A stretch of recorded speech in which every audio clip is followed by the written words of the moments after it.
Derek Squinch sat on the floor of his kitchen, staring at the toaster. The toaster was staring at him. Well, technically the toaster didn't have eyes, but Derek could feel it watching. And maybe judging a little. "You again," Derek muttered, picking at an old piece of cracker with his toe. Wednesday. Of course it was Wednesday. Every Wednesday, the toaster burned the bread to nuclear char. Only on Wednesdays. Mondays were perfect. Fridays were wonderful. But on Wednesdays, it was like the devil and it was cha-cha. He stood up, opened the toolbox, and pulled out, not a screwdriver, not a hammer, but a sewing machine. Because when your toaster is broken, the first thing that comes to mind is to patch up reality with thread. "I'll fix you," he promised. Symbolic. 3 hours and 18 broken needles later, the toaster was neatly wrapped in green yarn. It looked like it was entering the 1963 Mr. Toaster contest, organized by knitters with no inhibitions. "Done," Derek said. "Now you're softer, maybe?" He inserted the bread. Click. Waiting. Silence. Then, a shot. The bread flew up with such force that it broke through the ceiling and flew into the neighbor's bathtub, landing neatly in a bowl of shower gel. Derek silently pulled out his notebook. New problem: toaster is now a catapult. Monday works fine. Wednesday, coal. Now, shelling with shells made of carbohydrates. He stared at the wall. "I need an expert," he whispered. Expert. The electrical appliance expert lived on the 7th floor of a building that didn't exist. He was built into the architecture by mistake in 1974, when the architect fell into the cement and his consciousness was transferred to the BTI plan. To get to the expert, you had to say wet pretzel 3 times in the bathroom, spin around, put a colander on your head and wash your feet with crab sticks. Derek did this every Tuesday, out of habit. The expert's name was Vincent Schmertle. He was half man, half vacuum cleaner. His legs ended in a tube with a turbo function. He spoke like a person, but sometimes he sucked words back and had to be repeated. "Toaster, you say?" Vincent croaked, blowing dust out of his ears. "A catapult? I've seen worse." Once a microwave started speaking in poetry and demanded a sacrifice in the form of Snickers bars. "What should I do?" Derek asked, looking around the room, where every object was either half disassembled or married to another object. "Just don't press the button on Wednesday," Vincent shrugged. "But then he wins." "Who?" "Toaster." Silence. Then Vincent took out a huge book labeled Guide to Illogical Decisions, Volume 17, and began to leaf through it. "Here. It says that if an appliance behaves absurdly, you must respond to it in an even more absurd way. It's a law. Like a reflection in a funhouse mirror, only the mirror is the universe, and it has a hangover. And what does that look like in practice? You have to go to the..." When Derek woke up, he felt that something was wrong. First, he slept in the sink. That was a warning sign. Second, the microwave was waking him up, speaking in his grandmother's voice. "Derek, wake up, you're sleeping in the dishes again, like your Uncle Flores." He sat up, rubbing his eyes. "Grandma?" "Yes, honey, I'm here," the microwave said cheerfully and lit up with a green light. "Yesterday you pressed the reincarnation via Wi-Fi button. Remember?" "What?"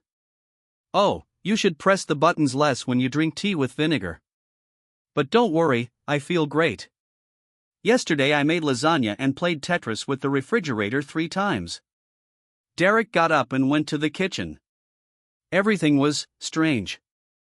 Firstly, the refrigerator really did have a glass of juice and a magazine called Feng Shui Tips for Home Appliances. Secondly, there was a marriage certificate hanging on the refrigerator. Marriage. Refrigerator. Derek. What is this? The refrigerator opened its door. There was an inscription on the door. "Congratulations, you are married. Registered in the registry office number 8B. We wish you many chilled years together." No. Derek grabbed his head. This is all a dream, right? If it is a dream, then it is very well organized, said the microwave grandmother. Look, I even baked a pie. Inside is your marriage contract. With vanilla. He cut the pie. There really was a paper with signatures and the phrase, "You promise not to unplug me even in the event of a quarrel." The appearance of the beetle lawyer. The beetle crawled out of the closet. With a briefcase. In a tie. Good afternoon, I am the lawyer of the refrigerator. Mr. Eisman contacted me with a statement about the violation of marital duties. You ignored his offer to discuss the temperature of the freezer. What?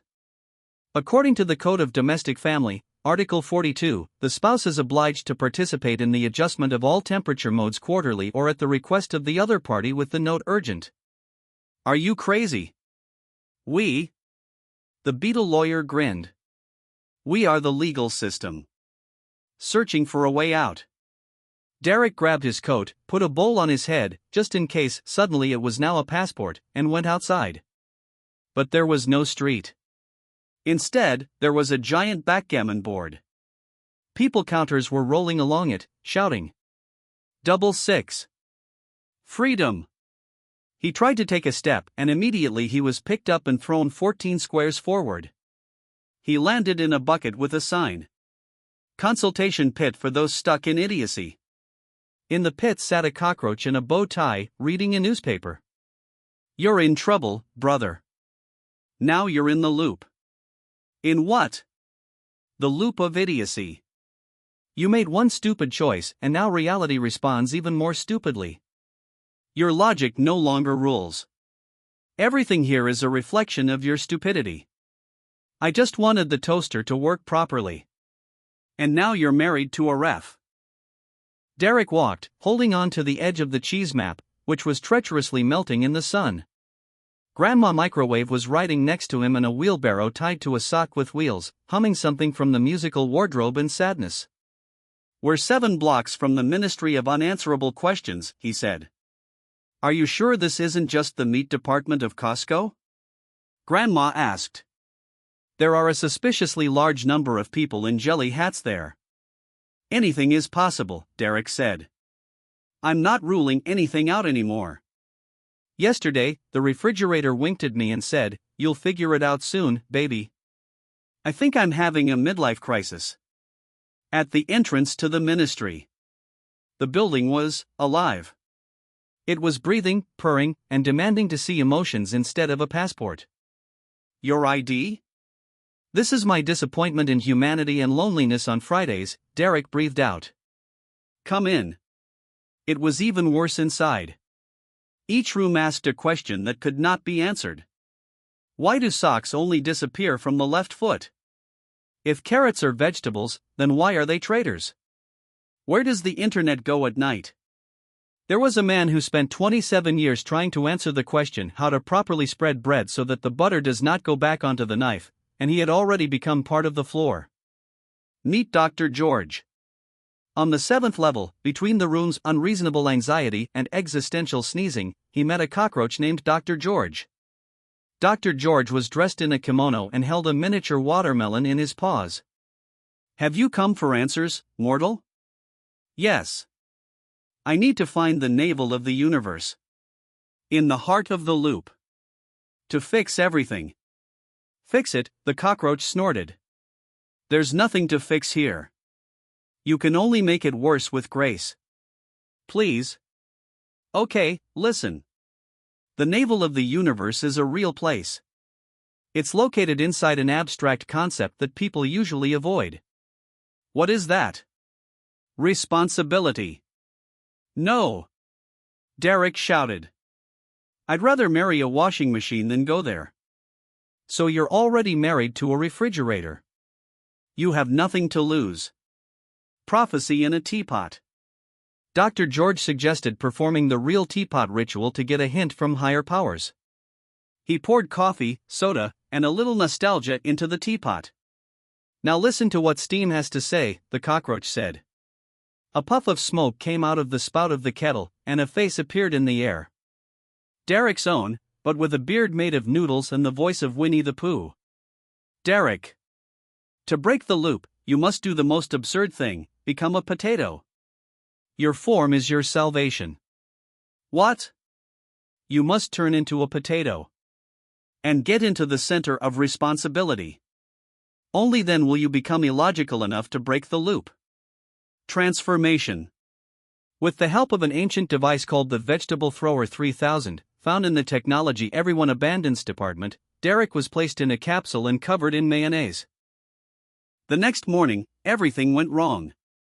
The bread didn't jump out of the toaster, it flew out screaming freedom, breaking the window. The microwave grandmother sat in the corner, knitting a scarf out of electrical wires with the inscription, "Get ready, he's coming." Who's coming? Derek asked. The refrigerator, shining like a fitness blender promo video, suddenly declared itself supreme iceman of the kitchen. From this day forward, it declared from the podium of saucepans, "I declare a sovereign territory, the Republic of Refrigeration." He pulled out a piece of paper. Constitution. Article 1. All vegetables are citizens, except broccoli. Broccoli is a spy. Political manifesto. A propaganda leaflet appeared on the refrigerator. Vote for the Iceman. The temperature is stable. More space for pizza. A bonus for everyone for cleaning shelf number 3. Free magnets. The cat voted first. Her paw wrote, "Meow for." We didn't even hold an election. Derek shouted. Yes, the refrigerator replied, "I elected myself by direct freezing." Resistance. Derek gathered the resistance. A blender tired of spinning for the sake of a smoothie. A kettle that was boiling with indignation. A microwave grandmother who went through the Great Meat Siege of 1996. And an iron that simply got lost, but agreed to participate for the sake of action. They called themselves the UN-cooled movement. Strategy. We'll hit the power center, the sausage shelf, Derek said, drawing a plan with ketchup on the tablecloth. Or, the microwave said, we can capture the temperature sensor, and it will start showing that the refrigerator is plus 90. Then everyone will run away. That's too thought out, the kettle objected. We need complete chaos and cheese. I agree, said the iron, not understanding what was being said. The beginning of the war. They crept into the kitchen under the cover of breakfast. While the refrigerator was making the Ice Morning News TV show, the microwave began to heat the air. The kettle was filled with steam. Take shelf number 2. Derek shouted. But the refrigerator managed to activate the defense mode, and an army of frozen Varaniki flew out of the freezer. Attack of the dumplings. One hit Derek in the eye. The second in the kettle. The third got stuck in the air and said, I'm just here for company. Final confrontation. Derek and the refrigerator met face to face with the door. Surrender, said the iceman. You can't defeat the cold of common sense. Common sense doesn't have a quick defrost mode, Derek retorted. He pressed the secret button, Salads Parade. A rain of salad appeared from somewhere. Leaves flew like bullets. The cucumber screamed, life is juice. The refrigerator began to overheat. No! My thermo. And with the last ping, it turned off. After the war, the kitchen was back to normal. The microwave had made a pie. The kettle had been promoted to steam chief. The iron. Prophecy from the pantry. The toaster was shaking. It sat on a box of Corn Terror cereal and muttered. The buns, they rise, with yeast, with force, with jam. Derek leaned over cautiously. Are you okay? No. I'm toasted to the limit. He sounds like my old oven, the microwave observed. He must be having a bread meltdown. But then the toaster froze and, staring into space, whispered. He's coming. The Lord of the Croissant.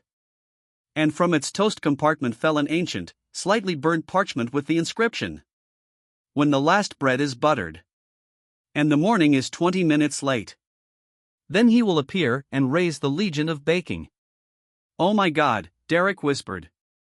The bakery era is beginning. Outbreaks in the city. The very next day, everything was out of control. Croissants marched through the streets, shouting puff pastry or death. Baguettes lined up and created bread barricades. Cookies picketed outside the supermarket with the slogan "No nuts, no peace." And a pretzel blimp flew across the sky, dropping leaflets. Release the filling. The dough rise is near. The rise of the Lord. From the oven, covered in ruined crust and flour dust, he emerged. The sky darkened. The aroma of baking hung in the air. He was perfect. Crispy. Arrogant. With a buttery aura and chocolate chip eyes. He wore a crown of croissants. His voice echoed like toast. I am the Lord of the croissant. And I have come to wafer this world. Non-breakfast council. Derek called an emergency meeting of the resistance. Blender, now with the blades of democracy. Granny microwave, in sandwich armor. Prophet toaster, with eyes full of crumbs. New ally, yogurt named Ben, who lives in the oblivion of the back of the refrigerator. If he activates the yeast stone, Ben said, the entire planet will become a giant tray of baked goods. We can't let that happen, Derek said. I'm allergic to buns. And I'm not ready to become the donut of fate. Final show at the kitchen table. The battle took place in the sacred place of the kitchen table, where crumbs were never cleared. The armies clashed. On one side, croissants, baguettes, bread ninjas. On the other, teapots, whisks, and a mentally unstable mixer named Greg. The croissant lord stood on a column of mayonnaise. Surrender, and I'll give you filling. Never. Derek shouted. We choose eggs. He lunged forward with a ladle, covered in jam. The prophetic toaster began to speak. And it was said, the day will come when an ordinary guy, armed with a sandwich, will say, not now, carbohydrates. Bam. Aftermath. The croissant lord lost. He crumbled into layers and said, I was delicious. The city was saved. The buns retreated. The world was filled with the smell of coffee again, not fear. But later that night, in an abandoned pizzeria, someone opened an ancient can with the inscription, Papa Yeast. Do not open. And a voice rang out softly. Pizza will have its night dough movement. Somewhere in the darkness, between the shelves of expired canned goods and a forgotten package of rice nobody cooks you, an ominous blop was heard. A jar with the inscription Papa Yeast. Do not open opened. Something resembling a living dough with eyes flew out from inside. It rose into the air and screamed. Add me. Topper. Pizzageddon is in the making. First pizza falls. In the morning, Derek walked into the kitchen and saw a tragedy. The refrigerator was alive again, but now with a pizza in the door and an accent of a Sicilian mafioso. The cat was covered in tomato sauce and walked along the walls, whispering the cheese saw everything. And in the toaster, there was a round mark from something melted. They came, the microwave whispered, round. Hot. With cheese. New enemy, Papa Yeast. He appeared, a huge bubbling ball of dough, covered in burns and a layer of parmesan. On his head was a crown of sausages. In his hands was a scepter from a pizza peel. I am Papa Yeast. Lord of sourdough. I will lift this world like well-fermented dough. And suddenly, Pineapple walked into the room. He was wearing a tuxedo. In his pocket was a basil pistol. He clicked his glasses. Hello. I'm a spy. Agent P. P stands for pineapple. Derek was horrified.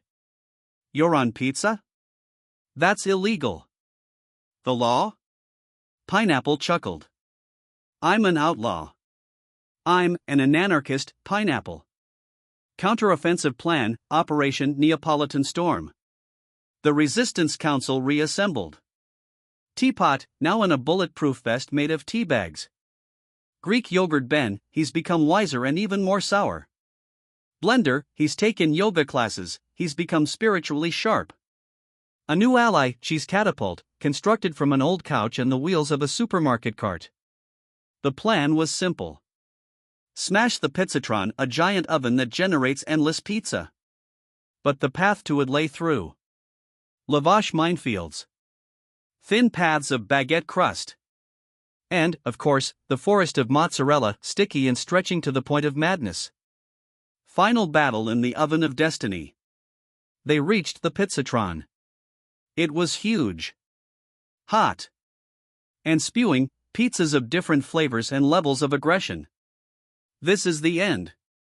Yeast Papa screamed. This world will be covered in melted cheese.